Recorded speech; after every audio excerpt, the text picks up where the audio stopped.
Okay, we are now ready to add the final two questions to the question-answer flow, and we will be asking these questions from now on when we classify sentences.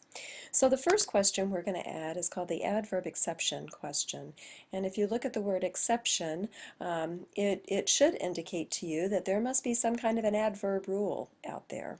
And indeed there is, and if you analyzed your worksheets, you'd probably be able to figure it on your own, but I will tell you that the adverb rule is that adverbs come after the verb. And indeed, all of the sentences that you have classified so far have used the adverb rule, and an example of that would be the snow fell softly. Fell is our verb, softly is our adverb, and it did indeed come after the verb fell. The adverb exception then is that instead of the adverb coming after the adverb comes in front of the verb. And notice that I underlined directly in front of the verb. That is key information. It has to be the word directly in front of the verb, otherwise it's not adverb exception, and you will learn about that shortly. But here's an example. So we have the snow softly fell, where our verb is once again fell. Our adverb is softly, but softly is indeed the word directly in front of the verb fell. Okay, so let me illustrate how to do the adverb exception. And we have two really simple sentences here, but it's going to serve the purpose very well. So the first sentence is the adverb rule. So we have the snow fell softly. And so we will very quickly classify this. What fell softly? Snow, subject noun. What is being said about snow? Snow fell, verb. Fell how? Softly, adverb. The article, adjective. And we would have completed the pattern one sentence over here, and we would state that this was indeed a declarative sentence, and then you know the drill. At this point we say go back to the verb, and that's when we draw our line, and that separates the subject from the predicate. Okay, that's the rule. Now let's go on and let's try the exception. So we have the snow softly fell. What softly fell? Snow, subject noun. What is being said about snow? Snow fell, verb. Now we're going to go backwards. Fell how? Softly, adverb. The article, adjective. We would identify pattern one sentence, period statement, declarative sentence. We go back to the verb, separate our complete subject from our complete predicate. And at this point is when we ask the next question. Is there an adverb exception? And the answer is yes. The adverb is directly in front of the verb. It belongs in the predicate, but we have indicated it's part of the subject, and we can't do that. And so what we do is we change the line. We literally cross out the line that we drew, draw another one, showing that our predicate really does start with our adverb, and then we make sure that we underline the adverb twice. Okay, the last question that we're going to learn regarding the question-answer flow is called the inverted order question. And so one more rule that you didn't know existed, but there is the natural order rule, if you will, and that is the natural order of a sentence is that all subject words occur at the beginning of the sentence and all predicate words occur at the end of the sentence. That would be the natural order of things. Inverted order, on the other hand, is when you have some predicate words that actually appear at the beginning of the sentence. And so there are three ways to form an inverted sentence. All three ways focus on we are looking at only the very first words of the sentence, and that's really important for you to remember. We are only looking the very first words in the sentence. And so one way that you can form an inverted sentence is if the very first word is an adverb. And so an example of that sentence would be yesterday we went to the zoo. We is our subject. Yesterday is actually describing when we went to the zoo, and so it is an adverb. The very first word was an adverb. The second way you can have an inverted sentence is when the very first word is a prepositional phrase. And so an example of that would be, during the summer, I swim every day. So the subject of my sentence is I, but the sentence begins with a prepositional phrase, during the summer. And then the last way that you can have an inverted order sentence is when the very first word is a helping verb. And you will learn all about helping verbs in just a couple of lessons. But just to quickly give you an example, did you go to the zoo last summer? Did would be a helping verb, and I will tell you a little tip, and that is all inverted sentences that begin with a helping verb happen to be interrogative sentences. Okay, I'm going to illustrate how to do inverted order with a few sentences here.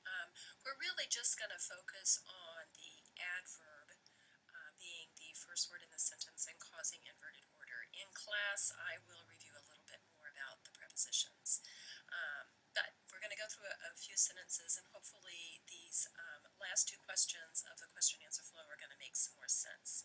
So let's start with Mary here. So the first sentence is Mary ran yesterday. And so if we were to classify this sentence, we would say who ran yesterday? Mary, subject noun. What is being said about Mary? Mary ran, verb. Ran when? Yesterday, adverb. And so we would complete subject, noun, verb, pattern 1, check, period, statement, declarative sentence. We're going to come back to the verb, separate our subject from our predicate. And at this point we say, is there an adverb exception? And the answer is no, because our adverb is after our verb, not in front of it. And then we say, is the sentence in natural or inverted order? This particular sentence is in natural order. All of our subject words are at the beginning of the sentence, all of our predicate words are at the end. And so we say natural, no change is needed. Okay, the next sentence, however, means the same, it's just written differently. So this sentence reads, yesterday Mary ran. Who ran? Mary. Subject, noun. What is being said about Mary? Mary ran. Verb. We're going to go back towards the beginning of the sentence now. Ran when? Yesterday. Adverb. We would identify this as subject, noun, verb, pattern 1, check. Period makes a statement, declarative sentence. We're going to go back to our verb. We're going to separate our complete subject from our complete predicate. We're going to ask if there is an adverb exception. The answer is no, because the adverb is not directly in front of the verb. So the answer is no for adverb exception. We're not going to change our line, but we're going to ask, is this in natural or inverted order? This is in inverted order. Our adverb is the very first word in the sentence. It really belongs in the predicate. It's describing ran. Ran when? Yesterday. And so what we're going to do is we are going to underline that word twice to visually indicate that it really is a predicate word, but it's found in the subject. Okay, let's go ahead and do just a few more to kind of solidify this concept, and then we will be ready to do some more complex sentences in class. So instead of Mary running, we're going to have Dan jogging here. So the first sentence reads, Dan jogs slowly every day. Who jogs slowly every day? Dan. Subject, noun. What is being said about Dan? Dan jogs. Verb. Jogs how? Slowly. Adverb. Jogs when?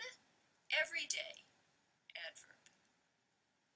Subject, noun, verb, pattern 1, check. This also is a declarative sentence. We're going to go back to our verb. We're going to separate our complete subject from our complete predicate. Is there an adverb exception? No, there's not. All of our adverbs are after our verb. Is it in natural or inverted order? It is in natural order. All of our subject words are at the beginning. All of our predicate words are at the end. So no change is needed there. Okay, so let's try the second one now. We have every day, Dan jogs slowly. Who jogs slowly? Dan. Subject, noun. What is being said about Dan? Dan jogs. Verb. Jogs how? Slowly. Adverb. Jogs when? Every day. Adverb. Pattern 1 sentence. It is a declarative sentence. We're going to go back to our verb. We're going to separate our complete subject from our complete predicate. Is there an adverb exception? No. One adverb is after the verb. The other adverb is not directly in front of the verb, so we don't have to change the line. So there's no adverb exception. However, natural or inverted order, it is an inverted order because the very first word of the sentence is an adverb, and we're going to underline that twice to indicate inverted order.